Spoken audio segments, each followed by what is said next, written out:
سحری کے وقت کے حوالے سے ایک مسئلہ بہت سننے میں آ رہا ہے کہ فجر کی اذان ہو جائے اور برتن ہاتھ میں ہو تو کچھ کھانا باقی ہو اس کو صاف کر لیا جائے، گرچہ اذان مکمل ہی کیوں نہ ہو جائے۔ کیا اس طرح سے روزہ درست ہو جائے گا؟ بھائی تین باتیں ہیں۔ ایک تو دیکھو، اذان کے ساتھ سحری کا کوئی تعلق نہیں ہے، کچھ تعلق نہیں، بالکل کوئی تعلق نہیں ہے۔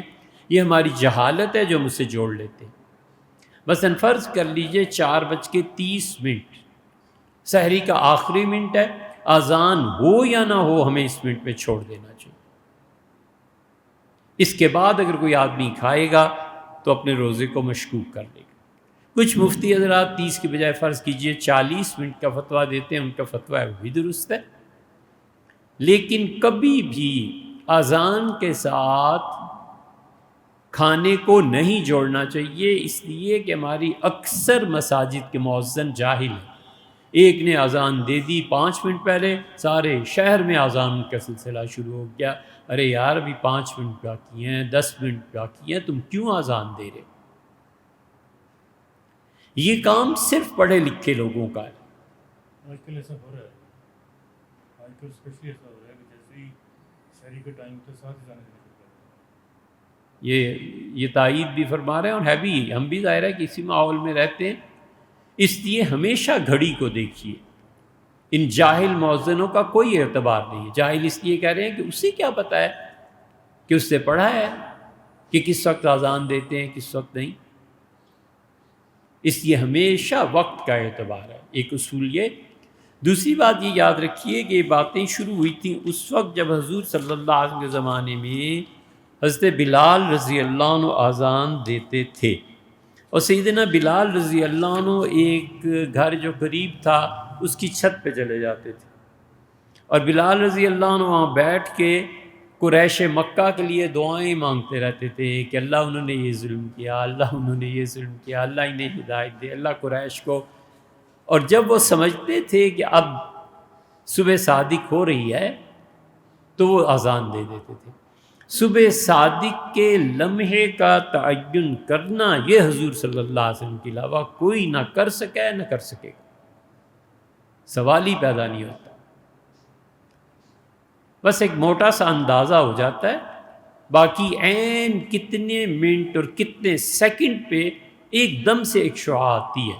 یہ سیکنڈز تک کا حضور صلی اللہ علیہ وسلم کا قلب مبارک جو تھا وہ اتنا حساس تھا کہ وہ فوراً پتہ چل جاتا۔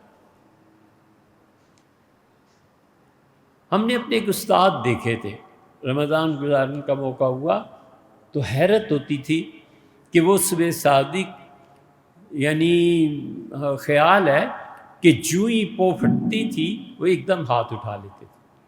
کئی دن دیکھنے کے بعد اندازہ ہوا کہ ان کے دل کو پتہ چل جاتا ہے۔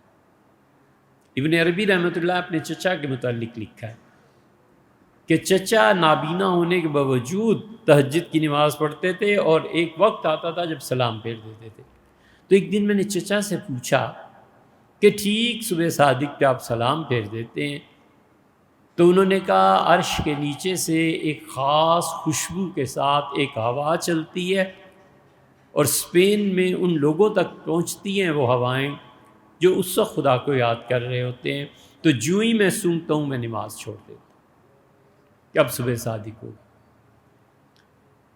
حساس دل تھے نا، طبیعت قبول کرتی تھی۔ سائنٹیفکلی ایک صبح کاذب ہوتی ہے بھیڑیے کے دم کی طرح کی، اور وہ آسمان کے کناروں پہ نہیں ہوتی، درمیان میں جیسے بھیڑیے کی دم ہوتی ہے، ایک دم سے وہ آتی ہے، تھوڑی دیر بعد غائب ہو جاتی ہے، اس کا کوئی اعتبار نہیں۔ سیدنا بلال رضی اللہ عنہ صبح صادق کے انتظار میں رہتے تھے، اور پھر وہ اذان دے دیتے تھے، اور رسول اللہ صلی اللہ علیہ وسلم کے پاس لوگ جب آئے ایک مرتبہ تو آپ نے فرمایا دیکھو صبح کی اذان ایک تو بلال دیتے ہیں، اور بلال کو اپنی نظر کی کمزوری کی وجہ سے پتہ نہیں چلتا، اور یہ اذان دے دیتے ہیں، تو اس اذان کے وقت اگر تمہارے پاس کچھ کھانے کو ہو تو بے شک کھاؤ، اور اس کے بعد دوسری اذان ابن ام مکتوم دیتے ہیں۔ یہ دیکھا آپ نے جس حدیث کا جس مسئلے کا حوالہ دیا نا جناب والا، وہ اصل میں یہ حدیث ہے کہ حضور صلی اللہ علیہ وسلم بلال اذان دیتے ہیں، اس کا کوئی اعتبار نہ کرو، جو تمہارے ہاتھ میں پیالے میں ہے کھا لو۔ اور ابن ام مکتوم ٹھیک وقت پہ اذان دیتے ہیں، حضور صلی اللہ علیہ وسلم ابن ام مکتوم کی اذان تمہیں غلطی میں نہیں ڈالتی، تم اس موقع پہ کھانے کو چھوڑ دو۔ سنن ابی داؤد میں یہ حدیث آئی ہے، بہت سے محدثین نے بہت کچھ لکھا ہے، ہم نے آپ کو اس کا خلاصہ بتا دیا۔